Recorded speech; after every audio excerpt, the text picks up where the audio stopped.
오늘 또 영적 존재들에 대해서 피조된 영적 존재들, 천사, 마귀, 인간.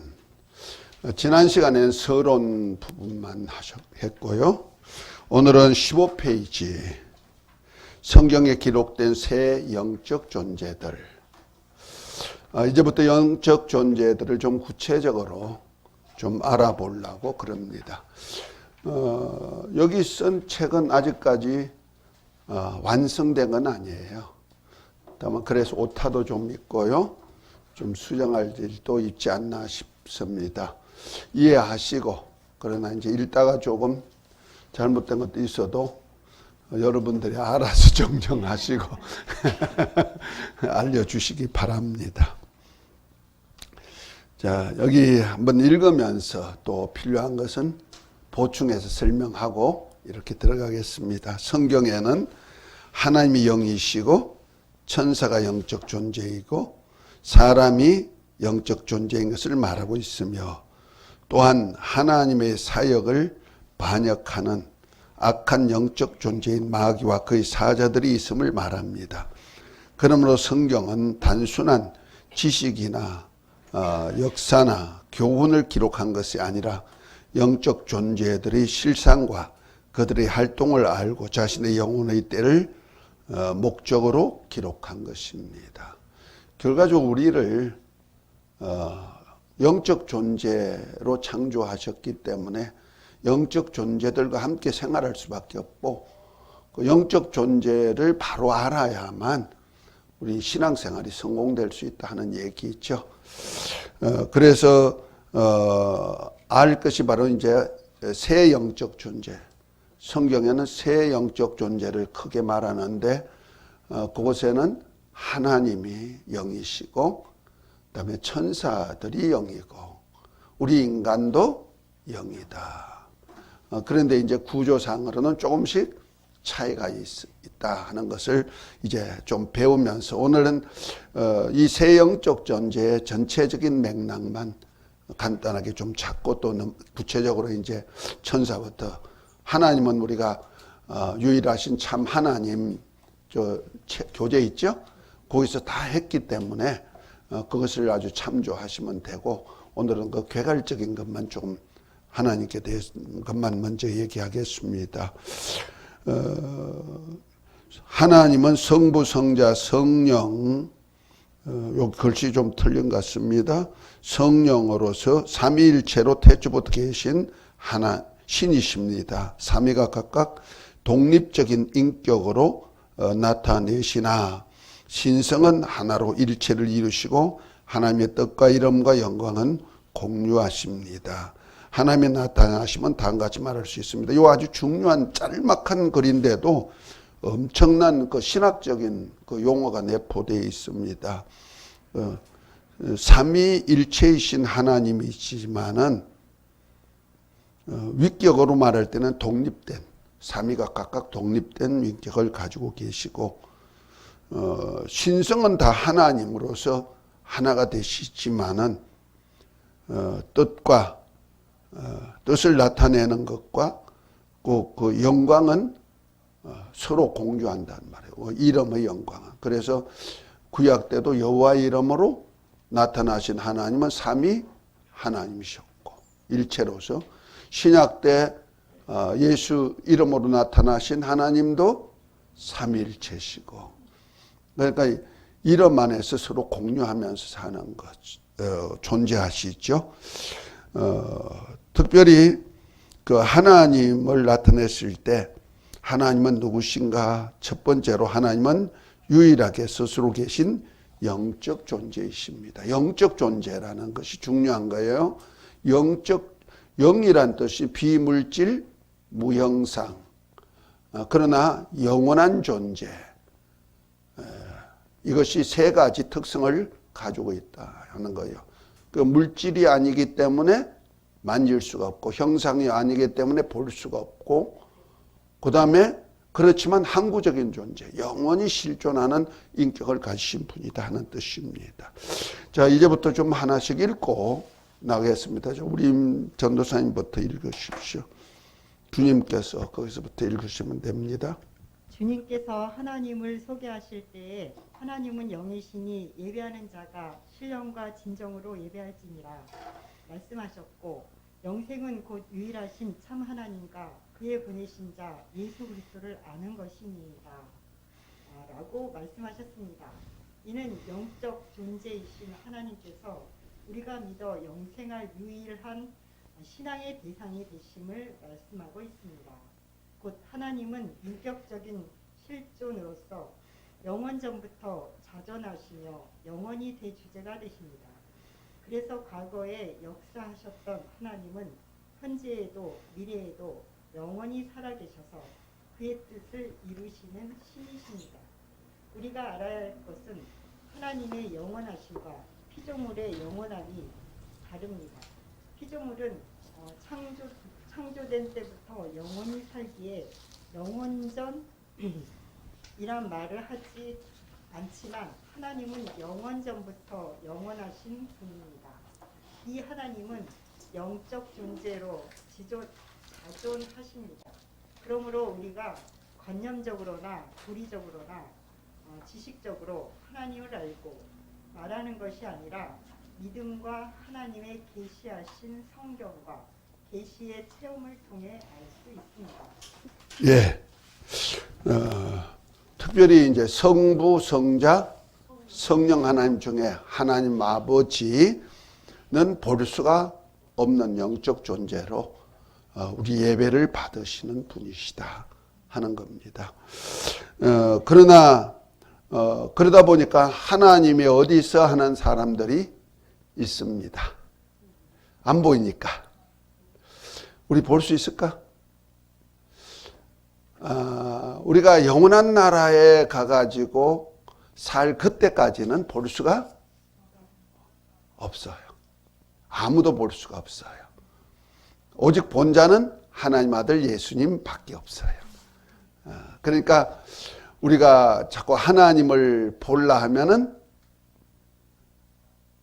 안 되고, 보려고 보여주신 분이 계시는데 그분이 누구다? 예수님, 하나님의 아들. 그래서 두 번째, 예수님은 하나님의 본체이신 하나님이 나타내셨습니다. 자, 한번 읽으십시다. 하나님은 영적 존재이신 자신을 세상이 알기를 원하십니다. 그래서 호세아서 6장 6절에 나는 인애를 원하고 제사를 원치 아니하며 번제보다 하나님을 아는 것을 원하노라 하였고, 요한복음 17장 3절은 영생은 곧 유일하신 참 하나님과 그의 보내신 자 예수 그리스도를 아는 것이니이다 라고 예수님께서 말씀하셨습니다. 예수 그리스도는 하나님의 본체이신 하나님의 자신이 성육신하여 하나님을 나타내 보이신 하나님이십니다. 그래서 나와 아버지는 하나이니라 말씀하셨고, 영이신 하나님을 보여달라는 제자에게 나는 아버지 안에 있고 아버지는 내 안에 있는 것을 내가 믿지 아니하느냐? 내가 아버지 안에 있고 아버지께서 내 안에 계심을 믿으라 말씀으로 확증하셨습니다. 다시 말해 하나님은 아들을 통해 아들 안에서 영으로 역사하신 자신을 보여주는 것입니다. 그러므로 우리 인간은 하나님의 독생자 예수 그리스도를 통해서만 아버지를 보고 알게 하신 것입니다. 그래서 태초부터 하나님과 함께 계신 하나님의 말씀을 귀로 듣게 하시고 독생자를 통해 눈으로 보게 하시고 보혜사 성령과 권능을 통해 손으로 만진 바 되게 하신 것입니다. 아멘. 자, 여기가 아주 중요한 얘기를 하고 있죠. 삼위가 일체가 되시는데 태초에는 영이신 하나님이라 삼위일체인 것을 모른단 말이야. 다만 말씀으로 삼위가 일체됨을 태초에 말씀이 계셔서 말씀이신 하나님이 하나님과 함께 계셨다. 요한복음 1장 1절, 그 다음에 18절, 본래 하나님을 본 사람이 없는데 아버지 품속에 계신 독생하신 하나님이 나타내셨다. 그럼 아버지 품속에 계셨던 하나님이 나타나실 때 그분이 누구다? 예수 그리스도다. 그러니까 요한복음 17장 5절에 보면 예수님이 내가 아버지로부터 창세전부터 아버지와 영화를 누리고 계셨다. 이런 말씀이 있단 말이야. 그래서 아버지가 내 안에, 내가 아버지 안에 하나가 되어 살았다. 그 17장 11절 이후부터 쭉 이렇게 아버지와 하나로서 사는 그러한 일체가 되심을 말씀하고 있죠. 그래서 삼위가 일체시지만은 그 보이지 않는 하나님을 나타내 보여주신 분이 바로 예수 그리스도, 그 아버지의 품속에 계신 독생하신 하나님이 나타나신 거예요. 그런데 그분은 누구냐? 하나님의 본체. 지난번에 삼위일체 했을 때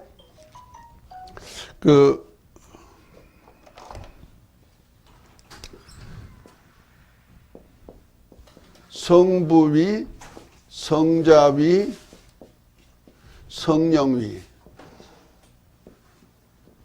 그런데 이것이 다 일체가 되신다는 거. 각 위가 일체가 되시는데 이 위라는 뜻이 인격이라 그랬죠. 각각 독립된 인격을 가지고 실존하시지만은 이 삼위가 항상 일체. 태초에 영어로 아버지 안에서 일체를 이루셨고, 삼위가 성자가 이 땅에 오셨을 때도 성자 안에 아버지가 일체가 되셔서 함께 하신다는 말이에요. 그러면 성령은 아버지 안에 있는 영이기 때문에 성령이 오실 때도 어느 영과 같이 온다? 아버지와 아들의 영이 함께 오신다. 그것을 알려준 것이 요한복음 1장 1절 18절 이렇게 말씀하고 있죠. 17장 5절. 이런 것이 이제 태초부터 계신 하나님 아버지 안에 함께 계셨다.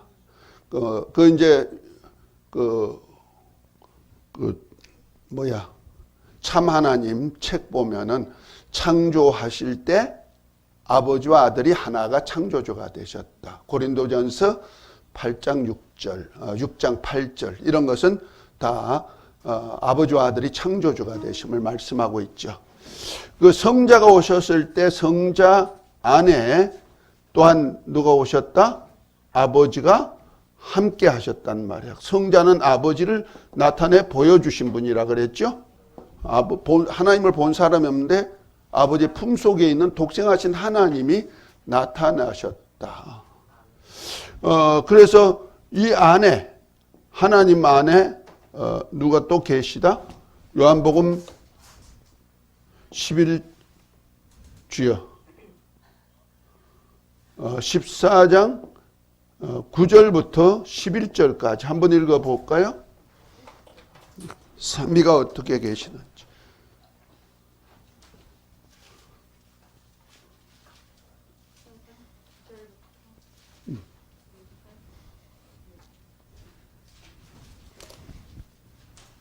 예수께서 가라사대 빌립아 내가 이렇게 오래 너희와 함께 있으되 내가 나를 알지 못하느냐 나를 본 자는 아버지를 보았거늘 어찌하여 아버지를 보리라 하느냐 나는 아버지 안에 있고 아버지는 내 안에 계신 것을 내가 믿지 아니하느냐 내가 너희에게 이르는 말이 스스로 하는 것이 아니라 아버지께서 내 안에 계셔 그의 일을 하시는 것이라 내가 아버지 안에 있고 아버지께서 내 안에 계심을 믿으라. 그렇지 못하겠거든 행하는 그 일을 인하여 나를 믿으라. 아멘. 그러니까 예수님 하나님 아버지를 보여달라고 한 빌립 제자에게 예수님 하신 말씀이 아버지가 내 안에 내가 아버지 안에 뭐요? 일체로 돼 있다. 일체로 돼 있는 것을 너희는 알지 못하지만은 내가 하는 모든 일이 내 안에 계신 아버지께서 하는 일을 그대로 나타내었다. 이렇게 말씀하잖아요. 그래서 일체가 되셔서 항상 함께 이렇게 나타나의 일을 보여줬단 말이에요. 그래서 본래 하나님을 본 사람이 없지만은 그 하나님의 본체이신 하나님이 사람의 모습을 입고 이 땅에 오신 하나님이다. 이렇게 말하죠. 그 다음에 요한복음 15장 26절 한번 읽어보십니다. 성령은 어디서부터 나오시느냐? 성령님은 내가 아버지께로서 너희를 보낸 보혜사 곧 아버지께로서 나오시는 진리의 성령이 오실 때에 네, 그가 나를 증거하실 것이다. 예, 그 아버지로부터 나오시는 그랬어요. 그 현재 동사형이에요. 계속 나오시는다. 성령은 누구 안에 계시다? 그럼 아버지 안에 계시다가 지금도 나오시는 거예요. 우리 나오셔서 어디 계세요? 우리 안에 계시죠. 자, 14장 16절부터 20절까지 한번 읽어봅니다. 그대로 읽으세요. 아까 읽었던 것도 읽으세요. 네. 내가 아버지께 구하겠으니 그가 또 다른 보혜사를 너희에게 주사 영원토록 너희와 함께 있게 하리니 그는 진리의 영이라. 세상은 능히 그를 받지 못하나니 이는 그를 보지도 못하고 알지도 못함이라. 그러나 너희는 그를 아나니 그는 너희와 함께 계시며 너희 속에 계셨음이라. 내가 너희를 고아와 같이 내버려 두지 아니하고 너희에게 오리라. 조금 있으면 세상은 다시 나를 보지 못할 것이로되 너희는 나를 보리니 이는 내가 살아있고 너희도 살아있겠습니다. 그날에는 내가 아버지 안에 너희가 내 안에 내가 너희 안에 있는 것을 너희가 알리라. 아멘. 자, 보세요. 우리가 이제 예수님을 믿고 거룩한 된 사람이 되면은, 곧 의롭다함을 받은 영혼이 되면은 하나님이 보혜사 성령을 보내주신다는 거죠. 세상은 받지 못하고 알지 못하지만 너희와 영원히 함께한다면서 내가 너희를 고아와 같이 버려두지 아니하고 온다. 올 때는 내가 아버지 안에 너희가 내 안에 내가 너희 안에 있는 거다. 결과적으로 보혜사 성령이 오실 때 누구와 함께 오신다? 아버지와 아들의 영이 함께 오신다. 각각의 위는 각각인데 영적으로 하나가 되어가지고 오신다는 거잖아요. 그러니까 우리가 그 성부했을 때는 그 태초에 말씀으로 계신, 말씀이 하나님과 함께 계신 그 말씀으로 보여줬단 말이에요. 그렇죠? 그 말씀이 뭐로 들었어요? 귀로 듣던 하나님. 자, 그리고 말씀이 이제 아들을 통해서는 뭐요? 눈으로 보게 했죠. 그 성육신을 통하여서, 인자로 성육신을 통해서 눈으로 보게 하셨단 말이야. 그 다음에 이제 성령을 통해서 이제 뭐예요? 보혜사를 통해서 돕는 자죠. 뭐요? 손으로 만진바 체험이 되게 만들었단 말이에요. 이것이 바로 요한일서 1장 1절부터 3절에 나온 얘기죠. 태초로부터 계신 생명의 말씀에 관하여는, 그러니까 생명의 말씀을 하니까 아들도 되지만은 아버지 안에 아들이 있을 때니까. 그렇죠? 그 말씀이 귀로 듣던 하나님이 눈으로 보고 지금 주목하고 손으로 만진 바가 되는데, 보혜사는 이제 은사나 권능을 가지고 우리에게 나타내 보여주시죠. 그러니까 하나님을 본 사람이 없는데 태초에는 말씀으로 자신을 보여주었어요. 그래서 말씀으로 모든 세계를 창조했는데, 그 창조한 모든 것이 그냥 된 것이 아니고 하나님의 말씀으로 되었는데 그 말씀이신 하나님이 보여주신 것이다. 그래서 우리가 히브리서 11장이 구약시대 성도들의 믿음장인데, 거기 보면 믿음은 바라는 것들의 실상이요 보지 못한 것들의 증거니 선진들이 이로써 증거를 얻었다 하면서 뭐랍니까? 모든 세계가 하나님의 말씀으로 지어진 줄 아나니, 보이는 것은 보이는 것으로 된 것이 아니고 보이지 아니하는 이로 말미암았느니라. 곧 말해서 하나님이 말씀으로 계신 그분이 말씀으로 창조했다. 그것이 요한복음 1장 1절부터 3절에 있는 얘기죠. 이해가 됐죠?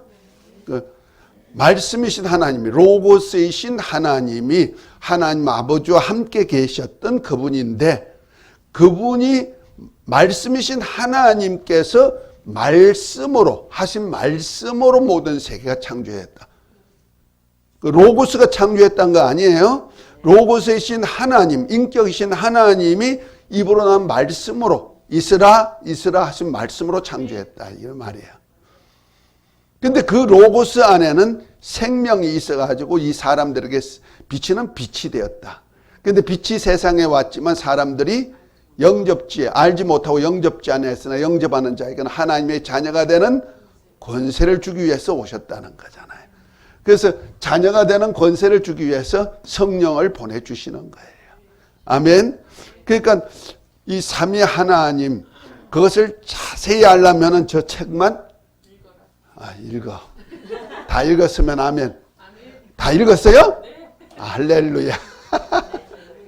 저거 안 읽어보고 하나님을 논하기는 안 돼. 요 간단하게 요거 가지고는 지식적으로는 알지만은 저기에는 세세하게 다 해놨어요. 여러분들이 참 복됩니다. 저도 저거 알기까지는 참 애썼는데 알고 나니 얼마나 행복한지. 귀하다. 너무 귀하다. 그래서 내가 책을 만들어낼 때 몇 권씩은 안 돼도 그 500권씩 만들 때 제일 먼저 낸 것이 구속사적인 섭리하고 저 책을 낸 이유가 바로 거기 있는 거예요. 하나님을 알고 예수 그리스도를 통해서 창세전부터 삼위가 어떻게 구속사를 펴가서 세상 끝날까지 구속사를 펴가느냐. 이 구속사 역사를 안다는 것은 엄청난 축복 안에 있는 거예요. 그러면 그 속에 내가 살고 있으니까. 그죠? 자, 그래서 그 하나님이 본체이신 하나님, 본체의 본체이신 그분이 형상으로 나타나 오신 분이 인자 예수 그리스도. 그래서 빌립보 2장 6절에 보면은 예수님이 누구냐? 근본 하나님의 본체시지만은 다시 말해서 모든 보이는 것을 보여주시는 근본되는 분이 뭐다? 예수 그리스도. 그래서 예수님을 통해서 만물이 창조되는 거예요. 보이는 것이. 그렇죠? 하나님을 보여준 것도 누구다? 예수님을 통해서 하나님을 보여줬죠. 그래서 예수님을 본 자는 하나님을 보는 거예요. 그 안에 성령이 계시지만 성령은 영이시니까 볼 수 없잖아요. 아버지 영이니까. 그러죠?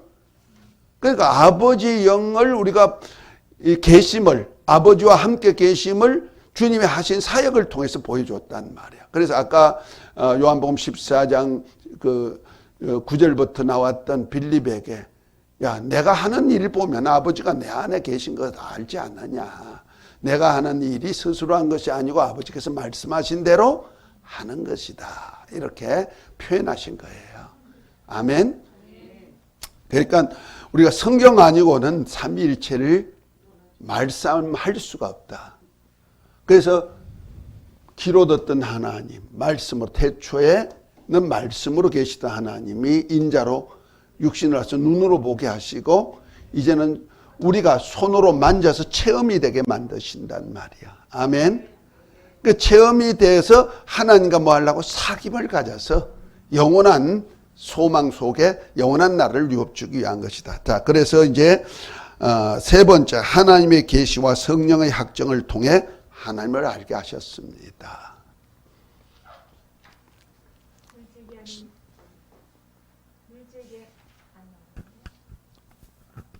물질계 안에 있는 인간들은 죄로 말미암아 하나님을 알 수 없고 찾지도 않습니다. 그러면 육신을 가진 인간이 어떻게 영이신 하나님을 알 수 있습니까? 이는 하나님의 계시로만 알 수 있게 하셨습니다. 특히 성령은 영이신 하나님과 하나님의 뜻을 알리기 위해 성령의 감동하심을 입은 사람들이 하나님의 말씀을 받아서 기록했습니다. 그러므로 성경을 읽는 자가 성령의 감동하심을 통하여서만 영이신 하나님을 깨달을 수 있고 체험할 수 있게 한 것입니다. 영이신 하나님은 인간의 자신을 힘으로 인식할 수 없는 하나님을 말씀과 성육신하신 독생자를 통해 계시하심으로 또 그의 속성인 이적과 기사와 성령이 나누시는 은사로 나타나셔서 하나님의 실존을 알게 하셨습니다. 그러므로 성경의 저자와 같은 성령의 감동을 입은 사람들이 성경에 기록된 말씀을 통하여 하나님의 성품과 사역을 알 수 있고 하나님의 본질과 속성을 알 수 있고 그 말씀을 따라 역사하시는 성령의 활동하심을 이적과 기사로 보고 하나님의 실존을 알 수 있는 것입니다. 성령은 하나님의 모든 것을 알고 능히 모든 것을 하실 수 있는 능하신 하나님이시지만 예수 그리스도를 통해 하신 사역과 말씀을 초월하지 않으셨다는 사실은 꼭 염두에 둬야 합니다. 네. 아주 중요한 얘기를 짤막하게 했습니다. 그러니까 성령이 계심을 성경을 통해서 알 수 있다는 거죠. 그러면 성경은 성령의 감동하심을 입은 사람들이 기록했기 때문에 성경을 내가 깨달을 성경 말씀이 내게 깨달아지고 그것이 내게 삶이 체험이 될 수 있으려면 내가 성령의 충만함이 있어야 된다 이 말이에요. 그 성령으로 기록된 말씀이기 때문에 성령 받은 사람들이 읽어야 성령의 영감이 그대로 오고 그 말씀이 내게서 살아서 역사하여서 권능으로 이적으로 나타내 표적으로 나타내 보여준다는 거죠. 그래서 우리가 성령 충만치 못한 사람들, 세상 사람들도 성경 많이 읽어요. 우리 정치인들 보면 성경 많이 얘기하는 것들 보죠. 세상의 빛이다, 윗물이 맑아야, 이런 것도 다 성경에 있는 얘기들을 얘기하는 거예요. 자, 그런데 보십시다. 그들은 아무리 성경을 읽을지라도 그 속에 있는 영적인 역사, 곧 하나님과 예수 그리스도와 이런 것을 믿어지지 않는단 말이에요. 아니, 종교인들은 안 읽는 줄 아십니까? 종교인들 많이 읽습니다. 종교인들이요, 성경을 인용해가지고 자기들 교리를 다 만들어 놨어요. 많아요, 전부 다.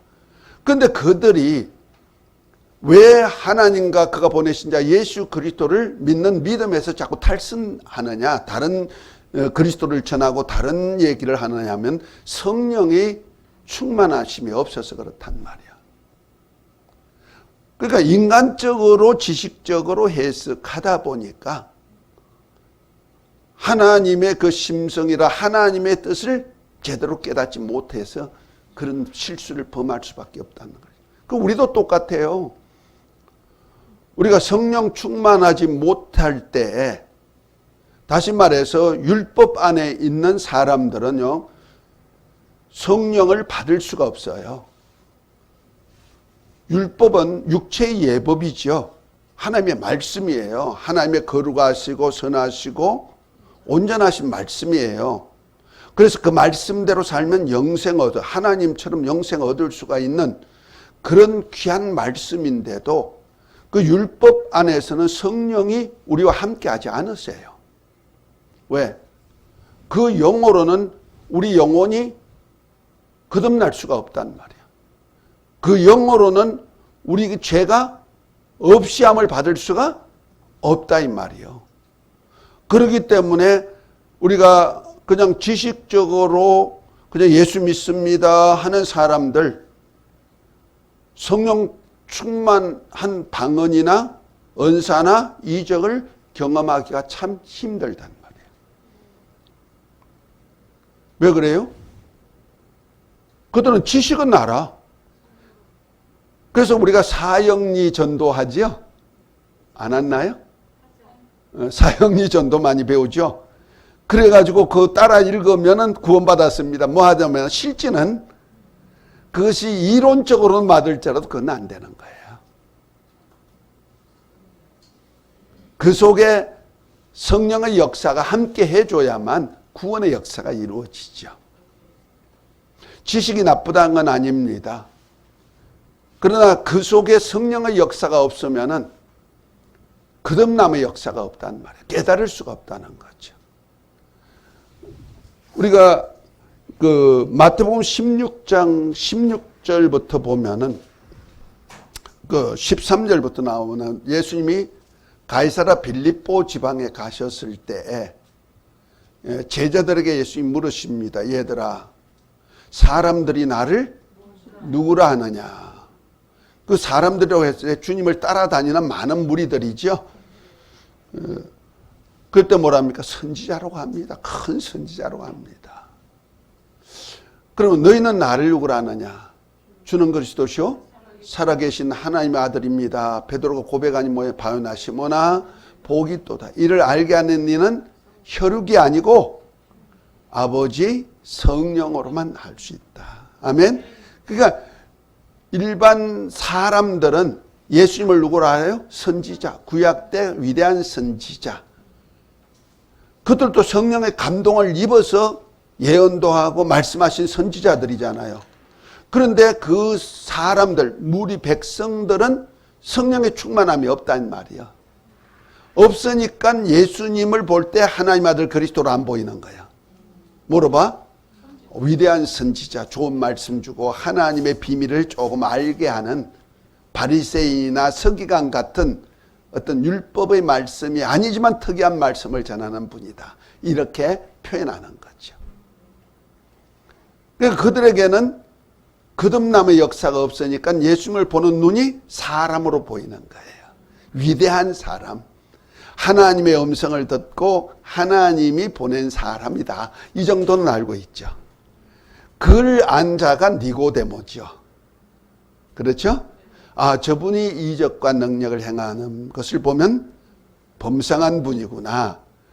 그러면 세상 사람하고 다르다. 그럼 하나님이 보낸 자가 아닌가. 이런 생각을 하고 예수님께 찾아왔죠. 요한복음 3장 얘기입니다. 그때 예수님 뭐라면 너희가 이스라엘의 지도자로서 선생으로서 어디 알지 못하느냐. 이렇게 말씀하시면 뭐랍니까? 물과 성령으로 나지 않으면 하나님 나라를 볼 수도 없고 들어갈 수도 없다. 이렇게 말하죠. 그러니까 성령으로 아니하고는 우리가 하나님의 나라를 논할 수가 없다는 말이야. 그러니까 세상에 지식이 많은 학문이 많은 사람들이 성경을 아무리 봐도 예수님이 하나님의 그리스도인 것을 믿어지느냐 안 믿어지는 거야. 그냥 위대한 선지자, 위대한 어떤 사상가 이런 정도로 얘기하죠. 그래서 자유주의 신학이나 해방 신학이나 다 성경을 인용하지만은 그들에게는 예수님이 그리스도인 것을 하나님의 아들인 것을 믿어지지 않는 거예요. 위대한 선생, 해방 운동하는 자, 가난한 자 이렇게 구제하는 자선가. 그래서 불교에서 인자를 표현하듯이 예수님도 이렇게 선행을 베풀고 인자를 베푸신 분 이렇게 풀어가는 거예요. 그것이 해방신학, 자유주의 신학 다 그런 쪽이죠. 예? 아, 감리교는 복음으로 시작했다가 지금 조금 다른 곁길로 조금 많이 갔죠. 많이 가고 있죠. 이제 끝났으면 좋겠는데 가고 있어요.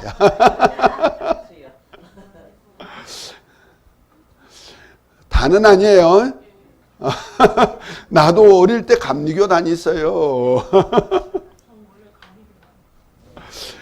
내가 감리교에서 인천 와가지고도 내가 70년도, 80년도에도 감리교에서 내가 신앙생활을 했어요.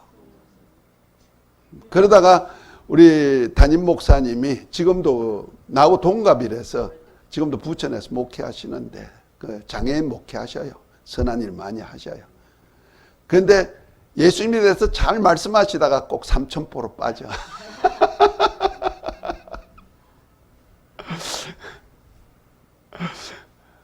그런 걸 보면서 배우는 거야.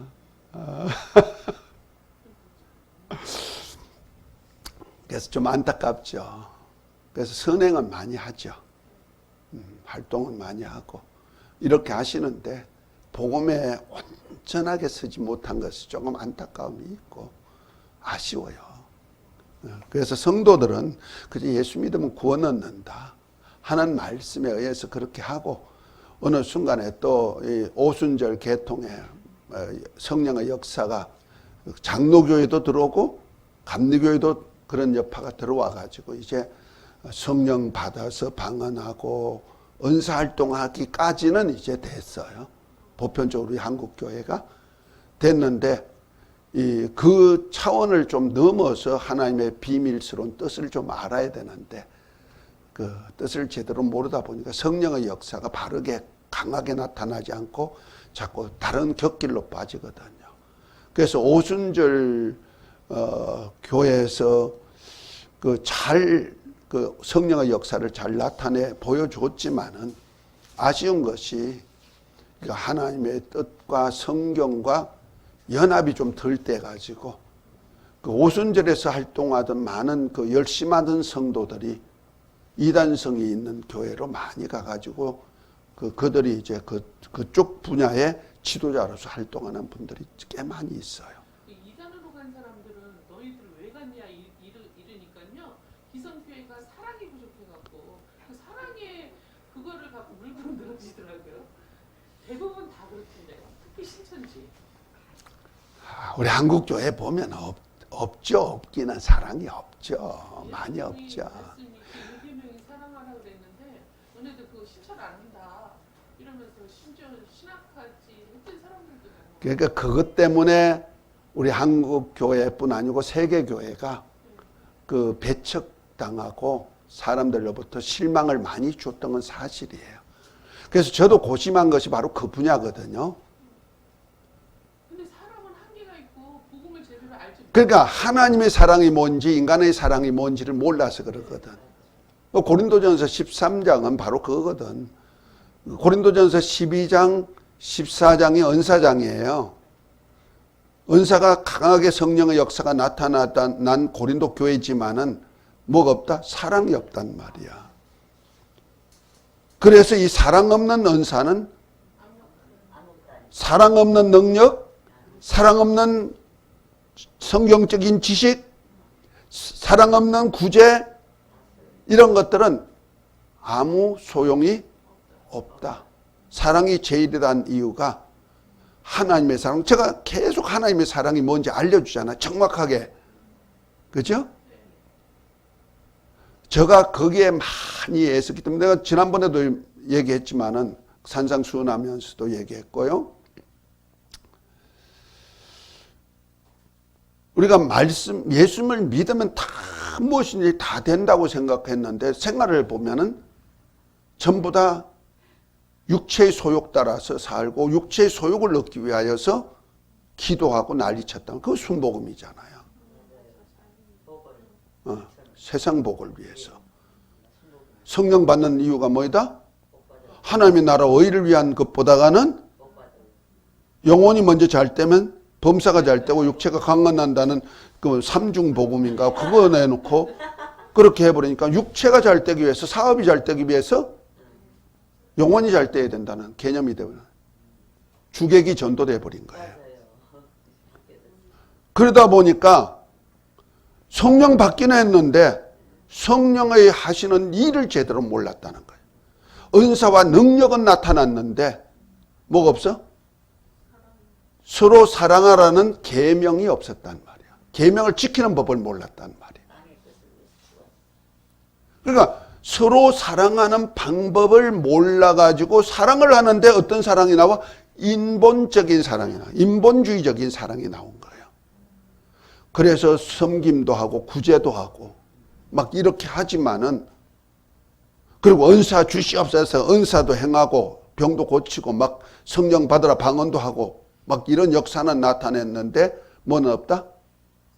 사랑하라는 새 계명은 잃어버렸단 말이야. 그래서 에베소 교회에 잘 얘기하고 있는 거예요. 그 7 종류의 교회를 샘플로 그거 만들어 난 거예요. 아시아 7교회. 에서버두 사빌라. 그 중에 첫 번째 교회가 에베소 교회잖아요. 에베소 교회 한번 우리 계시록 한번 봐요. 에베소 교회는 얼마나 일을 많이 하느냐, 잘했느냐. 참 훌륭한 교회예요. 우리가 볼 때는. 2장입니다. 자, 1절부터 우리가 7절까지 한번 누가 읽어 보세요.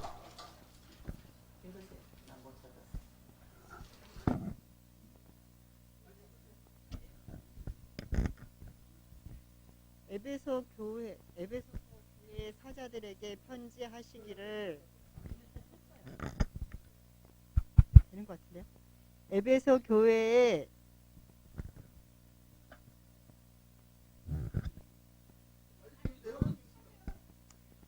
예.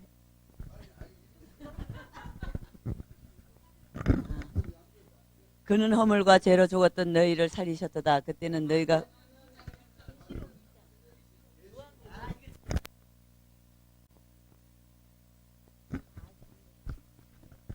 있습니다. 에베소 교회의 사자에게 편지하기를 오른손에 7뼈를 붙잡고 7 금초대 사이에 다니시는 이가 가라사대 내가 내 행위와 수고와 내 인내를 알고 또 악한 자들을 용납지 아니한 것과 자칭 사도라 하되 아닌 자들을 시험하여 그 거짓된 것을 내가 드러낸 것과 또 내가 참고 내 이름을 위하여 견디고 게으르지 아니한 것을 아노라. 그러나 너를 책망할 것이 있나니 너의 처음 사랑을 버렸느니라. 그러므로 어디서 떨어진 것을 생각하고 회개하여 처음 행위를 가지라.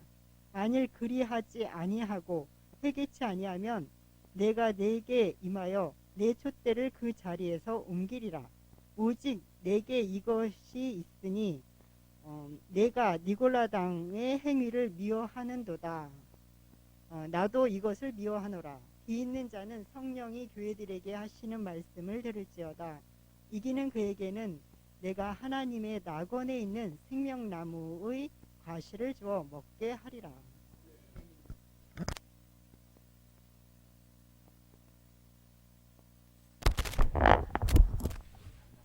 에베소 교회가 아주 훌륭한 일을 많이 했어요. 거기 2절에 보면은 이렇게 말합니다. 내가 내 행위와 수고와 내 인내를 알고 또 악한 자들을 용납지 아니하는 것과 자칭 사도하되 아닌 자들을 시험하여 그 거짓된 것을 내가 드러내는 것과 3절에 또 내가 참고 내 이름을 위하여 견디고 게으르지 아니한 것을 아노라 그랬죠.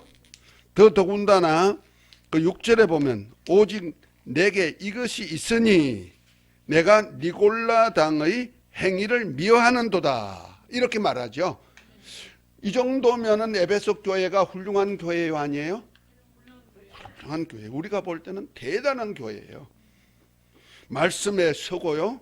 예수 이름의 복음을 위해서도 많이 애쓰고 더군다나 성령이 없는 니골라 인본주의 교리를 가지고 있는 니골라 당도 배척했단 말이요. 그러면 성령이 충만한 교회라고 보면 되겠죠. 근데 성령이 충만한 교회인데 하나 없대요. 뭐가 없다? 그 사랑이 없다고 얘기하는 것이 아니고 여기 그러나 내가 책망할 것이 너희 처음 사랑을 버렸느니라 이렇게 말씀하잖아요. 요 처음 사랑이 뭐냐면 처음이라 하니까 내가 예수 믿을 때 받은 사랑이라고 말하는 사람들이 많은데 그것이 아니고 모든 첫 것은 다 누구 거요? 예수님이 첫 열매 그렇죠? 그래서 맏아들이라는 거예요. 그러면 그분의 입으로 나오는 말씀도 첫 말씀이에요. 그렇죠? 그러니까 첫 말씀 곧 새 계명. 새 계명이 뭐예요? 요한복음 13장 34절에 보면은 새 계명을 너에게 말하노니 내가 너희를 사랑하지 너희가 서로 사랑하라. 그러면 모든 사람이 너희가 내 제자인 줄 알리라. 이것이 뭐예요? 새 계명, 첫 계명이다. 요걸 잃어버렸다는 거야. 들어오세요. 우리 집 사람 어디 갔나? 그러니까 새 계명을 잃어버렸단 말이야. 내가 너희를 사랑하지 너희가 서로 사랑하라는 계명을 잃어버렸다. 이 사랑하라는 계명이 제가 거듭거듭 얘기하죠. 우리 신약시대 우리에게 준 계명이 뭐다? 요한일서 3장 23절 24절에 뭐랬어요? 예수님을 믿는 것과 그의 계명대로 서로 사랑하는 것이다. 이렇게 얘기했죠. 자, 그러면 사랑하는 방법이 뭐이다? 살리는 것과 화목하게 하는 것이다. 그런데 이 에베소 교회는요, 지식으로 이론으로 모든 것으로 아주 완전해요. 사역도 2세가 되어가지고 2세대가 되다 보니까 2세대에 신앙 정립이 다 돼 있단 말이야. 좀 이런 자들에게 완벽한 교회인데도 서로 사랑하라는 계명이 없다고 살려주고 화목하게 하는 것이 없었단 말이야. 이거 없으니까 어떻게 한다? 내 촛대를 옮겨버리리라. 그 촛대가 무엇이냐 하니까 요한계시록 1장 19절 20절에 보면 이렇게 말하면 내 본 것은 이제 있는 것과 장차되려 내 본 것은 오른손에 7별과 비밀과 7 촛대 금촛대와 7별과 7 교회의 사자요 7 촛대는 7 교회. 내가 왜 이렇게 더듬거리냐? 20절에 내 본 것은 내 오른손에 7별의 비밀과 7 금촛대라. 7별은 7 교회의 사자고 7 촛대는 7 교회라 그러죠. 그럼 촛대를 옮긴다는 얘기는 교회를 옮기시는데 그 에베소 교회가 뭐요? 촛대 사이로 다니시는 이가 누구요? 예수님이 하나님의 성령과 함께 임재하셔서 다니신다는 말이요. 그러면 촛대를 옮기신다면 누가 떠나버린다? 예수님이 떠나버리신다는 말이요. 그러면 촛대는 불을 밝히는 거잖아요. 성전 성소에 창문도 없는 성소에 캄캄한 성소에 불빛을 비출 수 있는 것은 오직 촛대밖에 없죠. 그럼 촛대를 옮겨주면 어둠이죠. 이것이 바로 세상이란 말이야. 그러니까 이 세상을 창조하실 때 태초에 하나님이 천지를 창조하시니라 말씀하고 2절에 땅이 혼돈하고 공허하고 흑암이 깊음이 있고 하나님이 신이 수면에 흑암이란 말이야. 어둠이란 말이야. 누가? 이 우주가. 그 우주는 어둠으로 되어 있는 거예요. 그 어둠의 첫째 날에 빛이 있으라듯이 참 빛이 이 땅에 오셨단 말이에요. 누구죠? 예수님이. 이 땅에 오셨는데 이 땅에 비치는 빛이 바로 교회를 통해서 비치잖아요. 그래서 교회는 예수님이 머리가 돼가지고 빛이 되는데 교회가 와가지고 오셨는데 예수님이 이 땅에 빛으로 오셨는데 그 안에는 뭐가 있더라? 은혜와 진리가 있더라. 그럼 얘기하지만 은혜는 어디 안에 다 넣으셨다? 예수? 이름. 아이고 참나. 진리는 뭐이다? 아버지 말씀. 그 말씀인데 첫 번째 말씀이 뭐이다? 서로 사랑하라. 세 계명. 이해가 되죠? 그러니까 처음 행위를 버렸다는 얘기는 서로 사랑하는 말씀을 버렸다는 거죠. 다시 말해서 살려주고 화목해 하는 일은 없었단 말이에요. 에베소 교회가 그거 없으면 어떻게 한다? 촛대 옮겨버려. 그 촛대 옮기면 주님이 떠나버린 교회. 그러면 어둠이 가득 찬 교회죠. 그러면 어둠이 가득 찬 교회는 누가 역사할까? 어둠의 영, 마귀. 그 마귀의 소굴이 돼버리는 거예요. 지금 교회가, 우리 한국 교회가 예수 이름은 잘 믿어요. 근데 뭐가 없어? 요거 첫 행위가 없어져. 아주 위험하단 말이야. 그래서 나 같은 사람 이거 깨닫게 만들어가지고 우리 신학교에 다 이렇게 하는 거예요. 제가 많이 상처를 입었거든, 교회에. 그런데 나도 교회 시작하면서 해보니까 똑같은 거야. 상처는 별이 됩니다. 아니, 나도 교회에서 이런 교회 안 만들어 보려고 엄청나게 노력해가지고 성령의 능력, 은사, 그래서 성도들이 나가가지고 병 고쳐가지고 데리고 오고요. 다 그랬어요. 나만 사역한 거 아니에요. 우리 성도들 다 능력 사역해가지고 그들 또 말씀으로 양육해가지고 데리고 온단 말이야. 데리고 왔는데 막상 보면은 똑같이 다른 여타 교회와 똑같이 옥신각신. 누 잘났다, 내 잘났다, 니 잘났다. 전부 다 그거예요. 전혀 살려주고 화목해 하는 역사가 없는 거예요. 그래서 내가 첫 번째 개척한 교회 이 자리예요. 저쪽에 상곡동에서 개척해가지고 여기까지 와가지고 이거 딱 사고 12년 만에 샀는데 교회는 한 300명 출석교회는 한 200명 됐는데 아니야. 나 못해. 주여, 내가 이런 교회 세우려고 한 거 아닌데. 그래서 율법으로 가르쳐도 안 되고. 그래서 내가 포기해버렸어. 잘 이끌어 나는 간다고. 왜? 다른 데 가서 이제 정식으로 한번 세워보겠다고. 그런데 가서 또 해보니 똑같은 작품이 나오는 거야. 이거는 무언가 본질이 잘못됐다. 그래서 내가 늘 얘기하잖아요. 개가 옆으로 가면서 엄마가 가니까 새끼도 야 똑바로 가 하니까 엄마 똑바로 가는 거야 하듯이 똑같은 거야. 그래서 내가 뭐가 문제 있구나. 그래서 제가 목회하던 걸 포기하고 노숙자 사랑이 없어 그런 줄 알고 성기로 노숙자 속을 들어가가지고도 3년 있었다 그랬잖아. 안 했어요? 노숙자 들어가 한 3년 살았어. 생활했어. 사는 거 아니고 생활했어.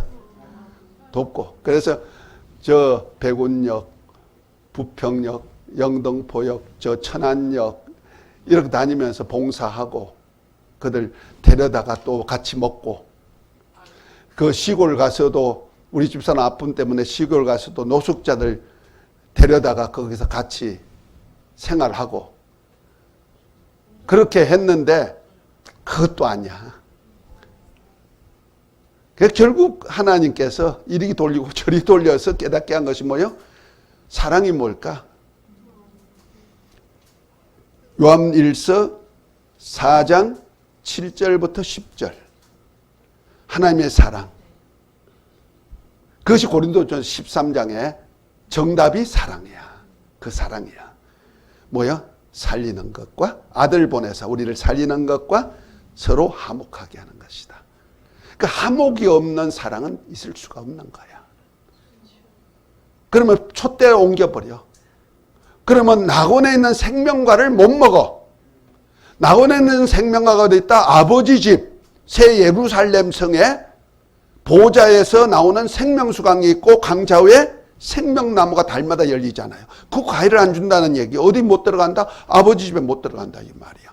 예수님을 믿으니까 구원은 받겠지. 그러나 어디 못 들어간다? 아버지 집에 생명과를 못 먹고 바깥에 쫓겨나 슬피 울면서 일을 간다는 얘기가 나오는 거예요. 지금 안타까운 거예요. 그래서 내가 비록 말재주가 없지만은 말재주 없는 이것 가지고 말씀 주셨으니까 말씀 전한 것을 내가 유튜브에 올리는 이유가 이겠어. 말씀 잘하시는 분들 보면 부러워요. 와, 어떻게 저렇게 말씀을 잘하실까? 그런데 나는 그냥 투박스럽잖아.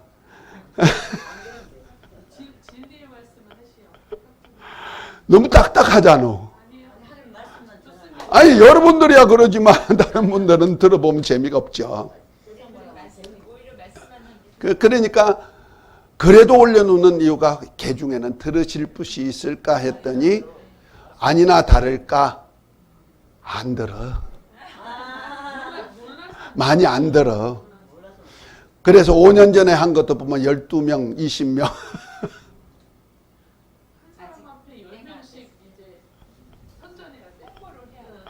홍보 좀 하시오. 할렐루야. 그 좋아요 하는 거랑 구독 이런 걸 잘 못해요. 예, 좋아요는 안 해도 들어보면 들어본 것이 그 구독자가 몇 명이다 다 나와. 그러니까 좋았더라 누르면 더 좋지만은. 구독을 눌러야 되고. 자, 그건 왜 또 여기까지 가노? 그러니까 우리가 알아야 될 것이 교회가 지금 위태한 건 사실이야. 그러다 보니 다른 복음이 들어오고 어둠의 영의 역사가 많이 나타나죠. 그러니까 그들을 정죄하면 안 돼요. 몰라서 그러는 거니까. 우리 한국 사람들은 얼마나 믿음으로 살려고 애를 많이 써요. 실제가 그래요. 마치 뭐와 같으면 바리새인들과 똑같아. 율법사들 똑같아. 그래서 회칠한 무덤이다. 평토장한 무덤이다. 이렇게 말씀하시는 말씀이 그럴 수밖에 없는 거예요. 왜? 영혼 자체가 죽었기 때문에. 곧 이 속에 성전이잖아요. 예수님을 모시고 있으면서도 성령의 역사를 경험할 수가 없는 거예요. 성령이 오시면 예수님이 하시는 일을 그대로 나타내니까 은혜와 진리를 나타내게 돼 있잖아요. 요한복음 16장 그 13절부터 보면 뭐랍니까?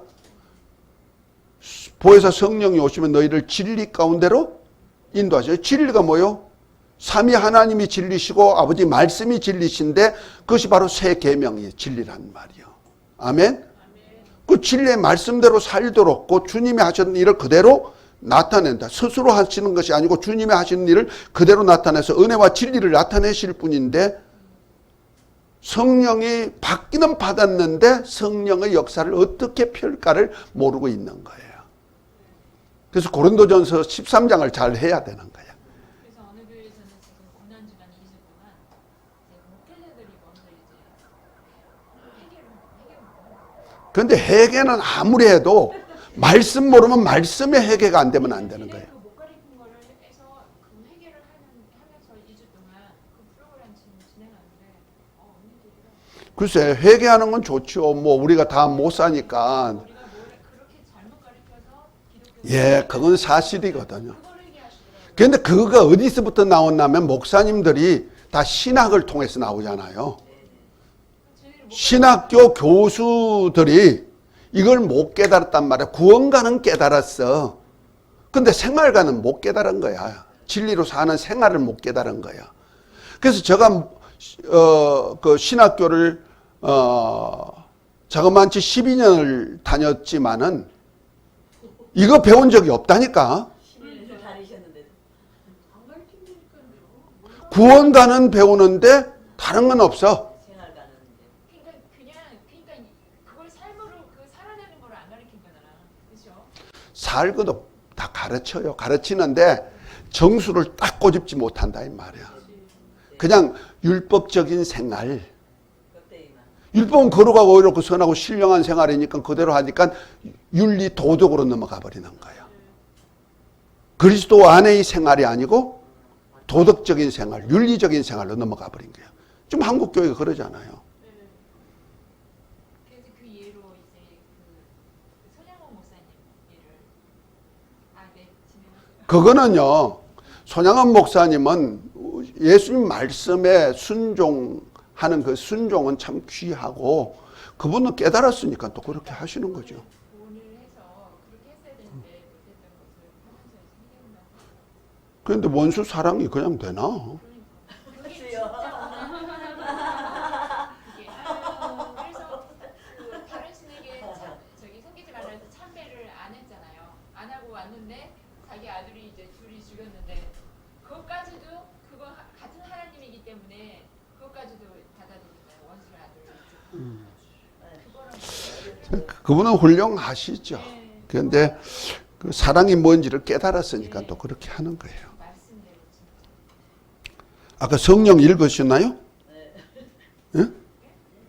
그 16페이지 세 번 성령 읽었습니까? 예? 아, 이번 할 차례예요?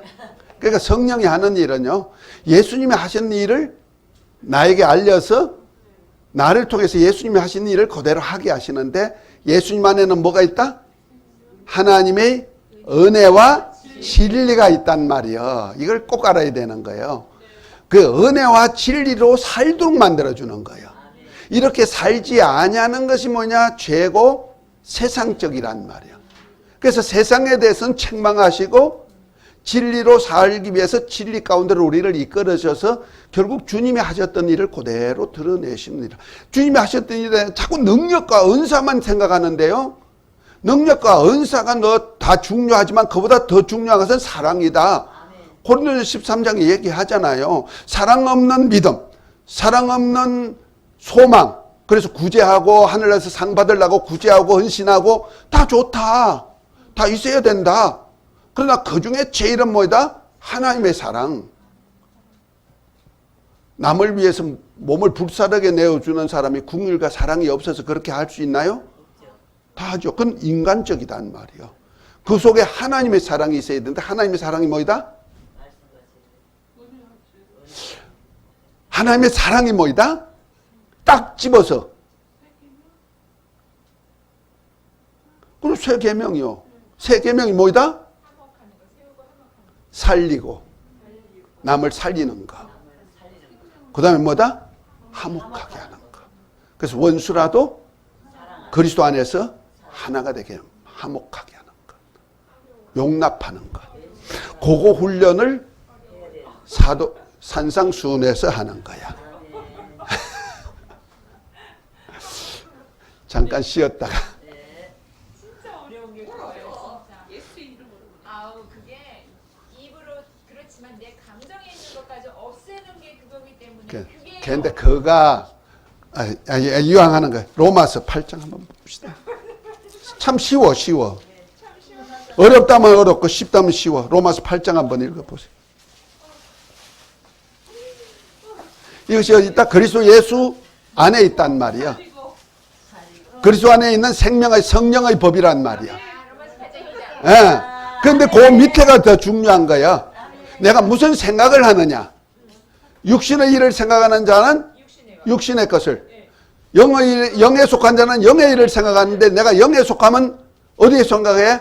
영의 일을 생각해서 하나님의 말씀 생각하고 그대로 살려면 누가 이끌어줘? 성령이. 생각이란 말이에요. 생각. 사랑해야지, 용서해야지. 그러면 어떻게 된다? 할 수 있도록 누가 도와주신다? 성령께서. 그래서 쉬워. 율법은 해야 되는데도 할 수 없는 것은 성령이 도와주지 않으시니까. 내가 거듭 얘기하잖아. 17페이지 보십시다. 하늘의 종인 천사들. 두 번째. 그 얘기하다 보니까 자꾸 길어져 가지고 진도가 안 나가서 말이에요.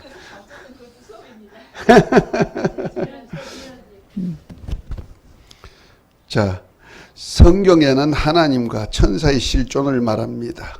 그 천사들은 육체가 없는 영적 존재이기에 사람의 눈에 보이지 않지만 성경에는 천사들의 수가 많음과 천사들이 하는 일들이 많이 나오고 있습니다. 그러므로 천사들은 상상이 아닌 하나님의 세계 가운데 실존하는 영적 존재인 것을 알 수 있습니다. 천사는 피조물인데 하나님께서 우주를 창조하기 전에 어느 때에 지음을 받은 존재로 보입니다. 그리고 그들이 이 일이란 아버지를 영화롭게 하실 하나님의 후사인 성자께서 가시는 사역에 협력하게 하실 목적으로 지으셨고 하늘에서 하나님의 일에 시중드는 종의 직분을 맡은 자들입니다. 성경에서는 천사의 특성과 그의 활동을 다음과 같이 말하고 있습니다. 이제 간단하게 얘기하는 거예요. 그것이 가장 이제 잘 표현된 것이 에스겔서 28장 12절부터 19절, 그 다음에 이사야 14장부터 14장 12절부터 15절 이렇게 나와 있는데 여기 이제 먼저는 에스겔서 28장 12절부터 19절. 그 여러분들이 보이나 모르겠네요. 한번 같이 읽습니다. 다 같이 읽어도 좋고요. 자, 읽습니다. 인자야 두로 왕을 위하여 애가를 지어 그에게 이르기를 주 여호와의 말씀에 너는 완전한 인이었고 지혜가 충족하며 온전히 아름다웠도다. 내가 옛적에 하나님의 동산 에덴에 있어서 각종 보석 곧 홍보석과 항보석과 금강석과 황옥과 홍마노와 창옥과 청보석과 남보석과 홍옥과 황금으로 단장하였으며 내가 지음을 받던 날에 너를 위하여 소고와 비파가 예비되었도다. 너는 기름 부음을 받은 덮은 구름이여 내가 너를 세우매 내가 하나님의 성산에 있어서 화강석 사이에 왕래하였도다. 내가 지음을 받던 날로부터 내 모든 길에 완전하더니 마침내 불의가 드러났도다. 내 무역이 풍성함으로 내 가운데 강포가 가득하여 내가 범죄하였도다. 너 덮는 그루가 그러므로 내가 너를 더럽게 여겨 하나님의 산에서 쫓아내었고 화강석 사이에서 멸하였도다. 내가 아름다움으로 마음이 교만하였으며 내가 영화로움으로 내 지혜를 더럽혔으며 내가 너를 땅에 던져 열왕 앞에 두어 그들의 구경거리가 되게 하였도다. 내가 죄악이 많고 무역이 불의함으로 내 모든 성소를 더럽혔으며 내가 내 가운데서 불을 내어 너를 사르게 하고 너를 목도하는 모든 자 앞에서 너로 땅 위에 죄가 되게 하였도다. 만민 중에 너를 아는 자가 너로 인하여 다 놀랄 것이며 내가 경계거리가 되고 내가 영원히 다시 잊지 못하리로다 하셨다 하라. 아멘. 자, 이것이 이제 그 두로왕, 두로왕이 무역이 풍부한 그 나라, 그 시돈 땅, 두로왕이 그 하나님의 은혜 가운데 그렇게 해줬는데, 곧 그가 타락했단 말이야. 범죄했단 말이야. 하나님 뜻대로 살지 않고. 그것이 이제 마치 천사, 그것이 이제 루시퍼, 계명성이 타락한 것과 똑같은 타락 양상이다 하면서 이제 그 두로왕을 빗대어서 천사의 타락을 얘기하고 있는 거거든요. 그 천사를 지었을 때 하나님의 나라의 일꾼으로서 가장 좋은 위치에 세우는 것이 바로 이 천사. 이 천사가 이제 덮는 그룹이라 그랬죠. 그룹은 날개란 뜻이거든요. 그 날개 있는 천사. 그 날개 천사는 다 날개 있는 거 아니에요. 성경에 보면 날개 있는 천사가 있는데 그것은 이제 하나님의 보호자 앞에 있는 천사, 그다음에 하나님의 좌우에 있는 천사들. 그래서 하나님의 성막을 할 때 언약궤 위에 덮개 양쪽 이렇게 날개 있죠. 그 안에가 보호자가 있단 말이야. 시언자. 그거 상상하시면 돼요. 그러니까 하나님의 성전 안에 있는 천사를 그룹이라 그래요. 그 날개에 있는 천사란 말이야. 그래서 여기 보면 각종 보석으로 아주 좋은 돌, 하강석, 홍보석, 남보석, 이런 보석으로 다 꾸몄잖아요. 이것이 어디에 나와요? 이 보석들이? 계시록 21장에 보면 나오잖아요. 하늘 예루살렘이죠. 그 하나님이 그 예루살렘의 관리자로 세워놨다 이 말이에요. 그래서 완전한, 하나님 보실 때 완전한 인이었다 할 정도로 아주 좋게 세워놨다. 이것이 바로 이사야 14장 12절하고 똑같은 두로왕의 타락을 빗대어서 얘기한 얘기가 계명성으로 이어지는 얘기 있죠. 결과적으로 제가 타락하기 전에도 뭐다? 천사인데 뭔 일이다? 하나님의 일을 돕는 일을 하기 위해서 만든 천사란 말이에요.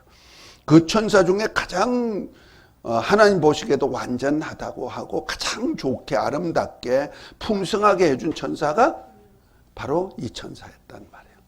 그가 계명성이란 천사죠. 자, 그런 차원에서 그 밑에 한번 읽겠습니다. 성경에 정한 대로 천사는 영적 존재로 몸이 없어도 완전한 인격적인 존재로 창조되었다면 영적인 인간은 몸이 있을 때 완전한 인격적인 존재로 창조되었다는 것이 다릅니다. 그러니까 천사는 이 하늘나라에 지어졌는데 몸이 없어요. 천사는 몸이 없거든요. 없는데도 완전한 인이었고 그러죠. 그 천사는 몸이 없어도 완전한 인격체예요.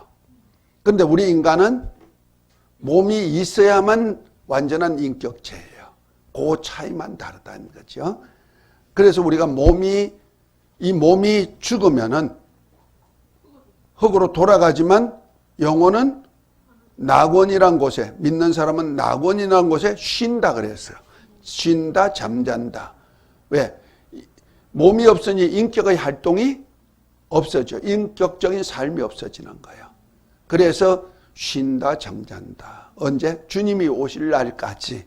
주님이 오시면 뭐예요? 그 영혼이 호련히 부활체를 입죠.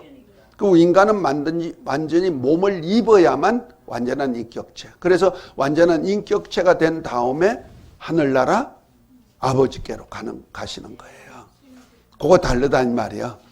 천사는 몸이 없어도 완전한 인격이고 우리는 몸이 있을 때만 완전한 인격. 그런 걸 생각하시면은 성경이 보여지지요.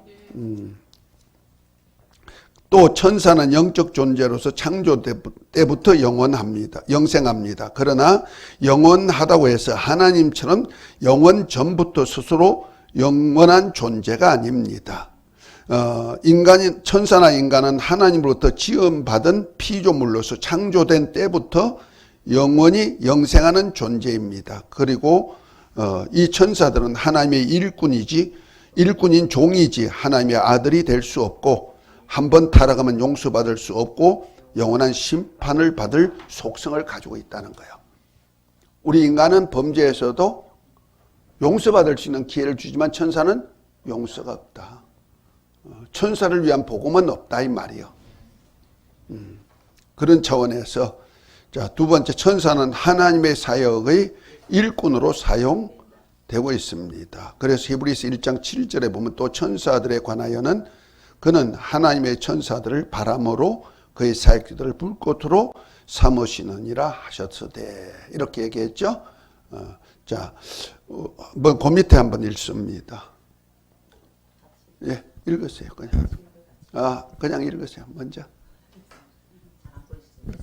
성경에는 천사들의 활동이 많이 기록되어 있습니다. 천사들은 하나님께서 천지 만물을 창조하실 때에도 참여하였고 모든 선지자들과 함께 사역을 했을 뿐 아니라 이스라엘의 출애굽할 때나 예수님의 탄생하심과 사역하심과 죽음과 부활 성천에 이르기까지 천사들을 도왔으며 주님께서 겟세마네 동산에서 로마 군병들에게 잡혀 죽으려 가실 때에 만일 하나님의 뜻이 아니라면 12명 더 되는 천사를 동원할 수 있다는 말씀하셨습니다.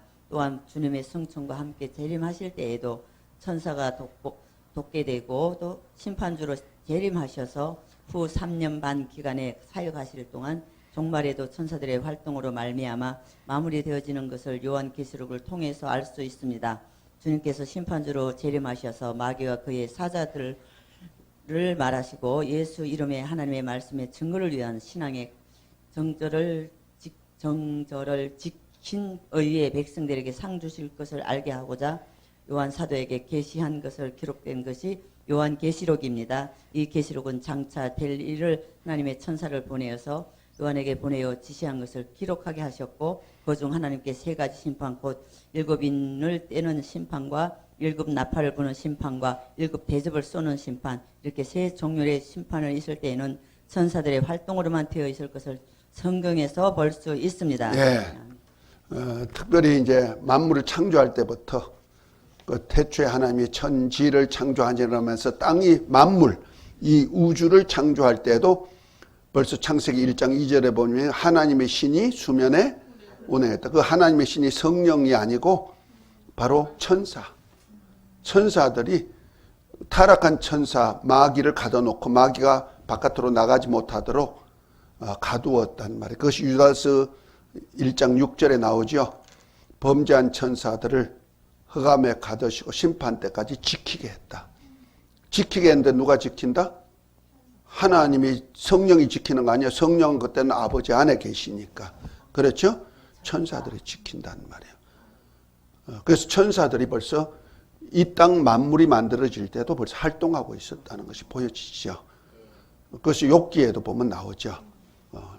벌써 새벽별들이 나오는데 그 새벽별들이 누구냐면 욥기 한번 볼까요? 욥기 38장.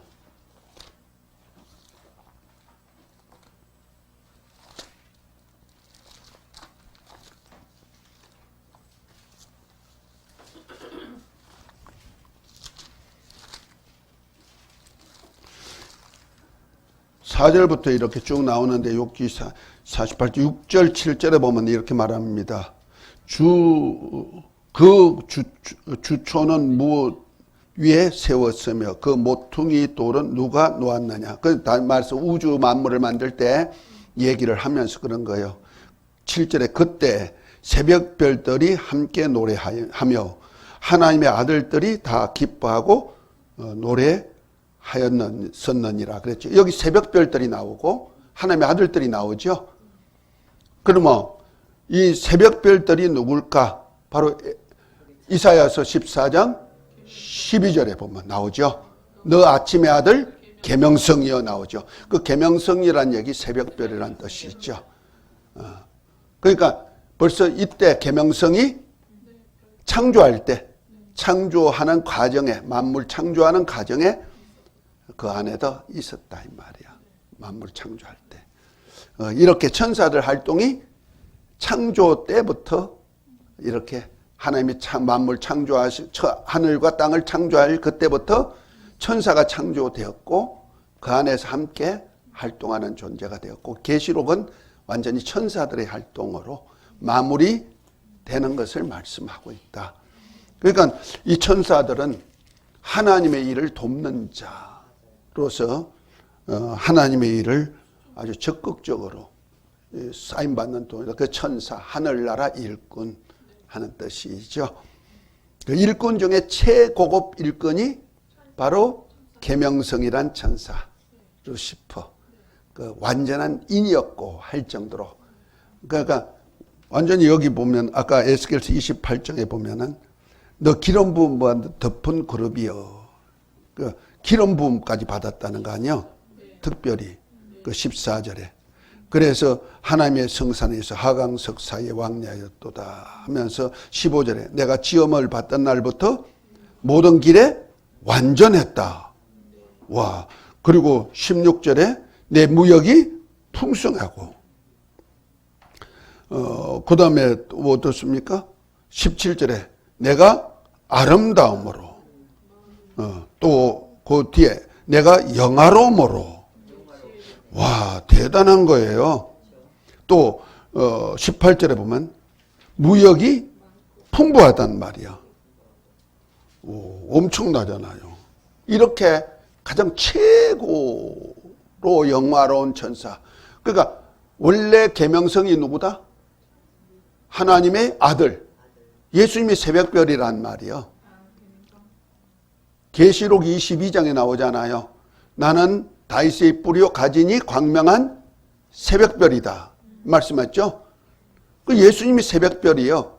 곧 하나님의 아들들을 만들기 위해서 하나님의 아들로 만물을 창조하신 창조주가 새벽별이시단 말이야. 그런데 예수님이 많은 아들들을 이끌어서 영광의 나라에 들어가게 할 사역을 위해서 육신을 입고 이 땅에 오셨다가 하늘나라 들어가야 되잖아. 그 전까지는 하늘나라에 아들이 없었죠. 그래서 아들 대용으로 세운 자가 누구다? 바로 천사를 계명성이라는 이름 주어서 세웠다 이 말이에요. 좀 이해가 됐나요? 그래서 하나님의 아들들이 와서 일할 수 있도록 가장 좋은 것으로 관리할 수 있는 자를 준 거죠. 종이로서. 그래서 자 19페이지 세 번째 천사들은 구원받을 후사를 돕는 사역을 합니다. 자 읽으십시다.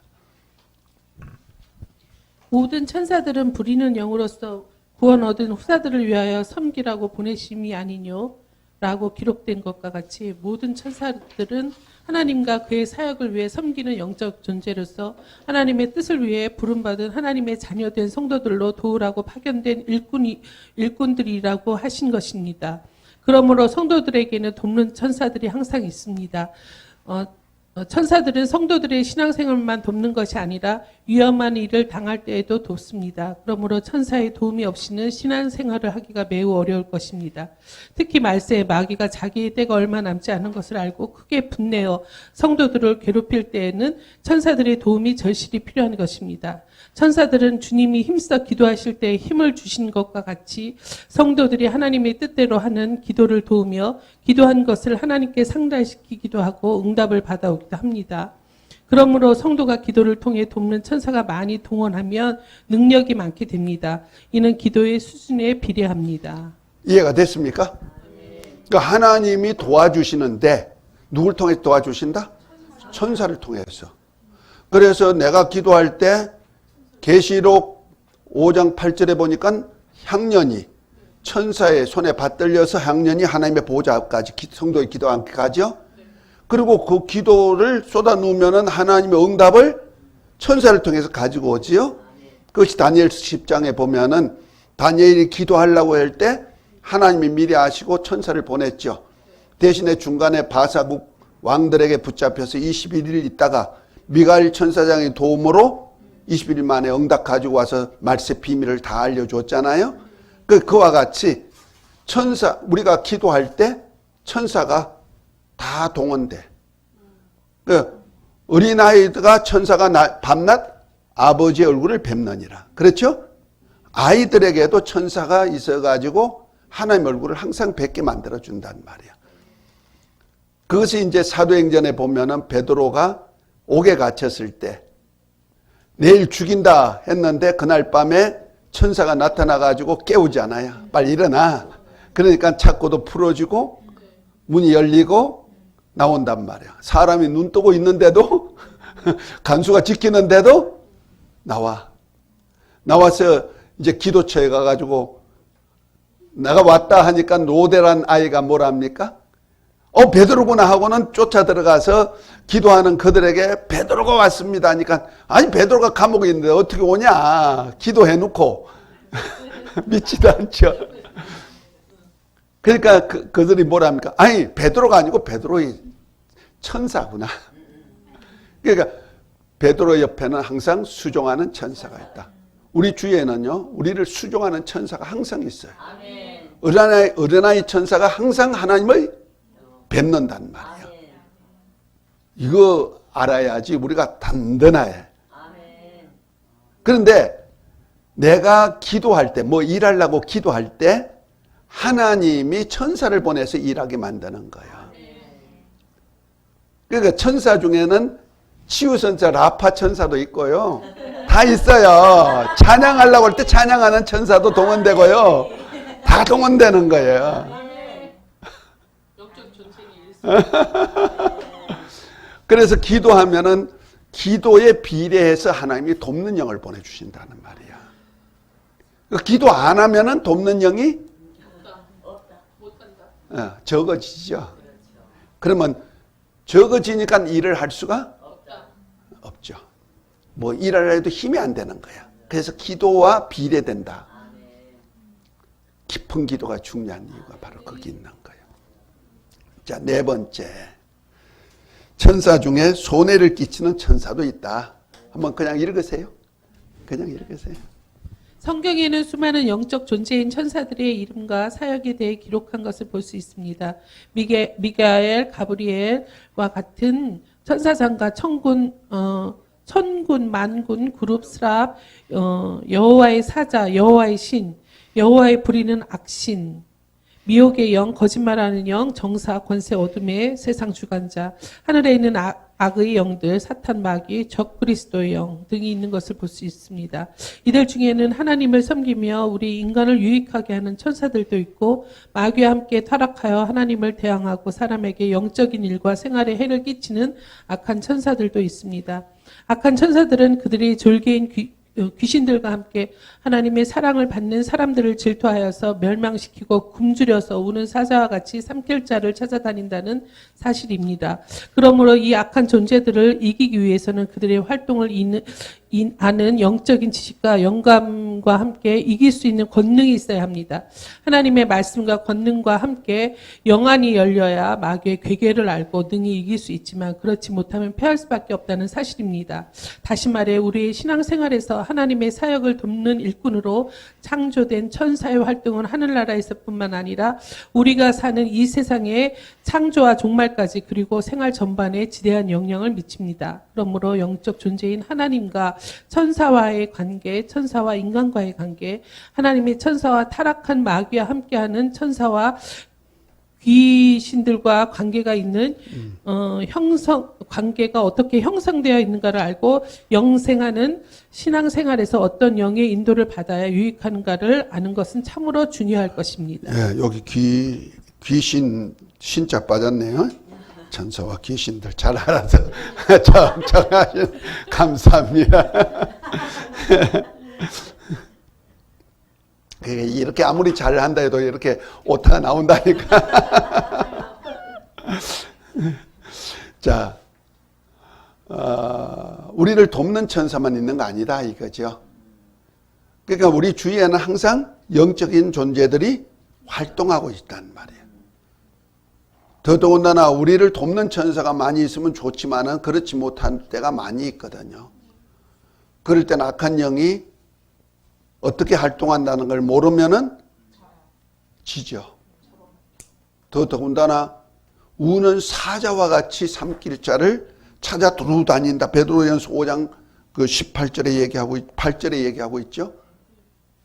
아주 굶주린 사자같이 먹잇감 찾아다닌다는 말이야. 마치 욥을 참수할 거리 찾다가 욥이 두려워하는 그 마음을 알고는 뭐요? 하나님이 욥과 하나님 사이에 사단이 끼어가지고 너 내 종 욥을 내가 두루 다니다가 두루 다니는 거야. 그러니까 우리가 항상 우리 주위에는 두루 다니는 악한 천사도 있다. 그러다가 조금만 잘못하면 팍 잡아먹는 천사도 있다. 그런데 안 맥히는데 깨어있지 못하면 잡혀먹는단 말이요. 기도만 아니에요. 기도도 필요하지만은 이 깨어있다는 것이 어떻게 깨어있는지를 알아야 안 잡히죠. 그러면 악한 영이 활동하는 방법을 알면 되죠. 하나님을 아는 지식이 있어야 하나님과 만나고 하나님과 교제가 되듯이 악한 영의 실존하는 그 사역을 알면은 내가 그런 속에 있으면 악한 영에 잡힐 수밖에 없죠. 그러니까 그런 것을 알아서 보이지 않는 세계지만 내가 여기 딱 누르면 저쪽에 반응이 어떻게 일어난다 알아야죠. 내가 리모컨을 하나 딱 누르면 화면에 어떻게 뜬다 알아야 되듯이 이런 것들이 굉장히 중요하단 말이에요. 대적할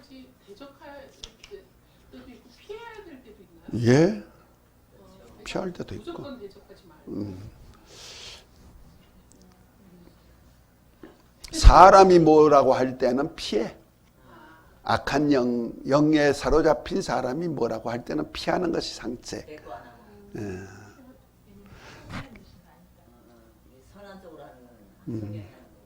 자, 21페이지. 하나님의 형상의 모양인 인간.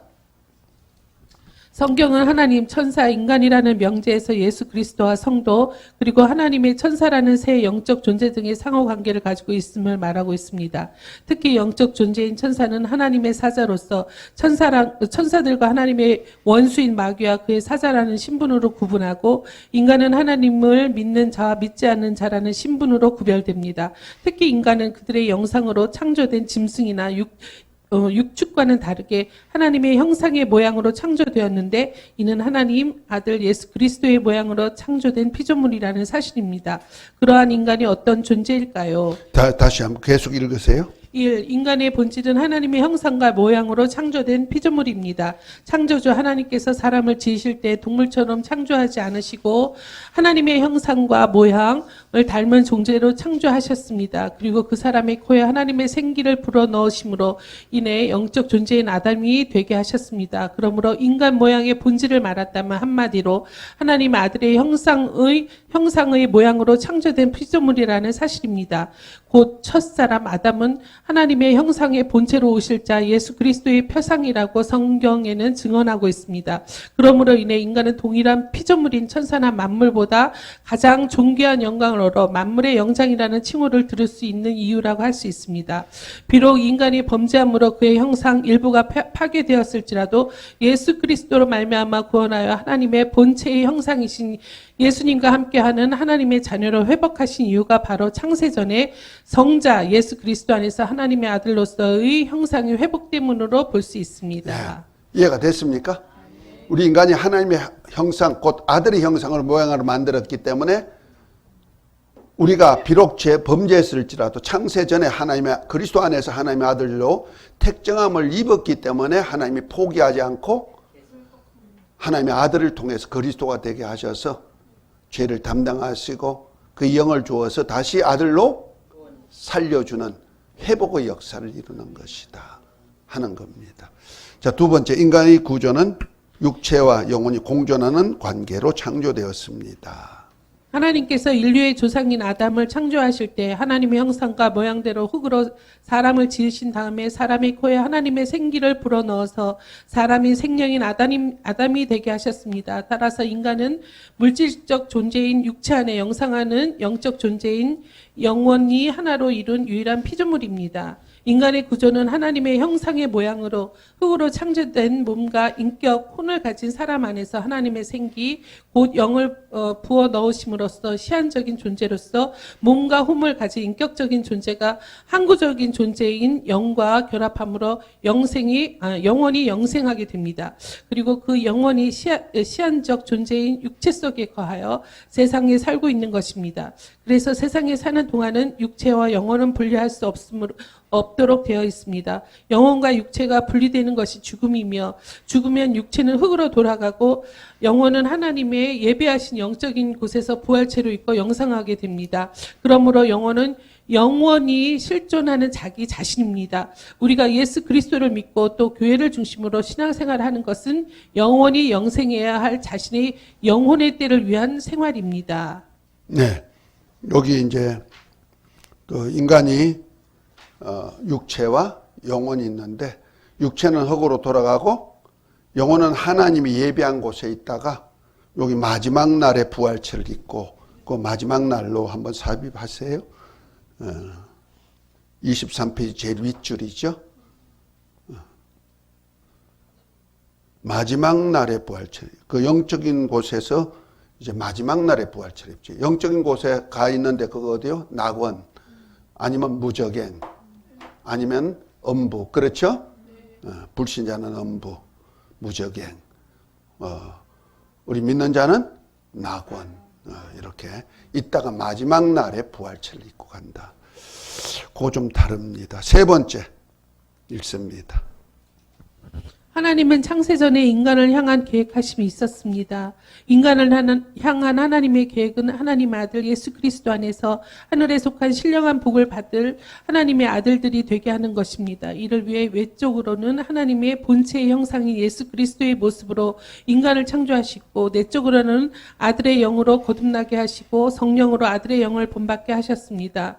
그래서 하나님의 형상의 모양으로 창조된 첫사람 아담 안에서 겉사람인 육체의 몸을 입은 것과 같이 속사람의 영혼이 하나님의 아들 예수 그리스도 안에서 하늘에 속한 신령한 몸을 입고 영생할 이중적인 생활이 있는 것을 성경에서 증언하고 있습니다. 예, 이거 반드시 고린도전서 15장을 한번 잘 읽어보시면 부활장이거든요.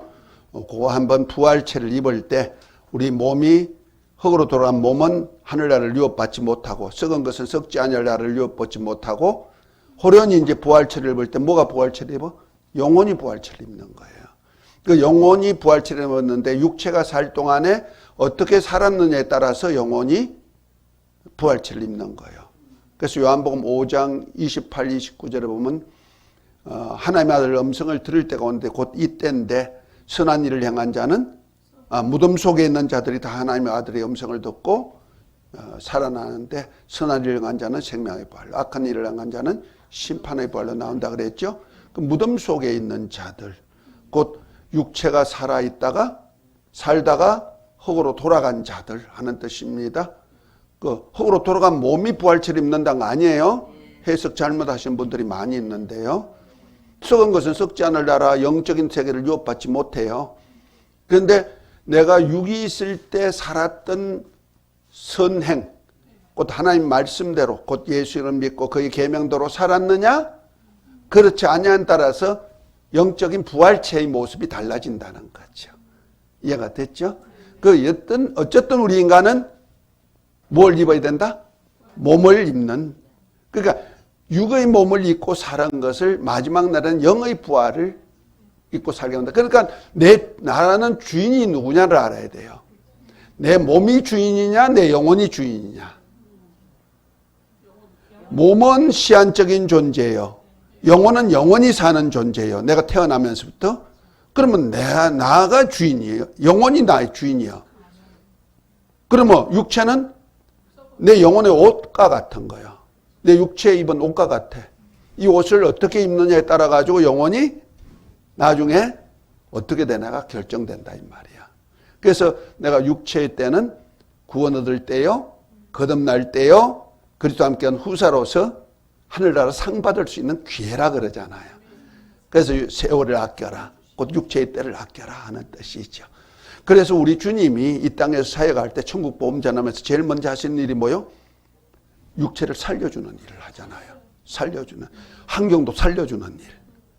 먹을 거 없는 자에게 오병이의 이적으로 사병치의 이적으로 먹여주고, 풍랑 만나가 죽어가는 영혼 제자들 건져주고, 살려주는 일을, 그 일을 그대로 하는 거예요.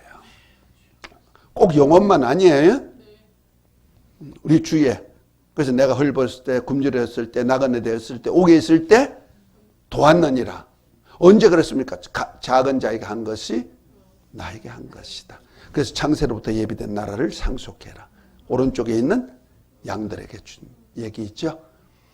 그러니까 이런 것 알면은요, 내가 어떤 부활치를 입을까가 나오죠.